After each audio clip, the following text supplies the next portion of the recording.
بسم اللہ الرحمن الرحیم۔ السلام علیکم ورحمۃ اللہ وبرکاتہ۔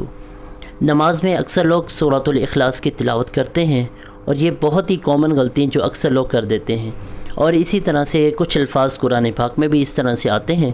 تو یہاں پر اگر آپ سمجھ لیں گے تو انشاءاللہ نماز اور قرآن پاک کی تلاوت کے ٹائم ہم اپنی غلطی کو ٹھیک کر سکتے ہیں۔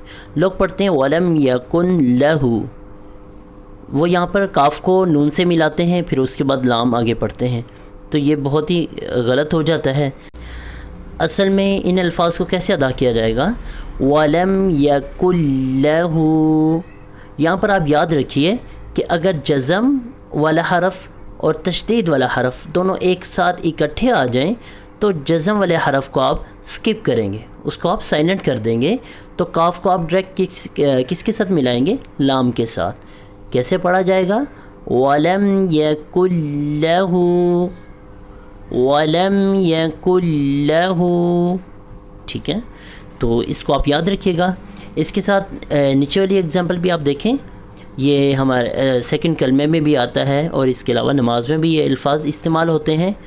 تو یہاں پر بھی اکثر لوگ غلطی کر دیتے ہیں، اشہد ان لا الہ، اس طرح پڑھتے ہیں، اور اس طرح پڑھنا غلط ہے۔ تو یہاں پر بھی وہی رول استعمال کیا جائے گا کہ اگر جزم والا حرف اور تشدید والا حرف دونوں ایک ساتھ اکٹھے آ جائیں تو جزم والے حرف کو ہم سکپ کریں گے۔ تو کیسے پڑھا جائے گا؟ اشہد ان لا الہ، اشہد ان لا الہ، ٹھیک ہے؟ اب دونوں کو سنیے۔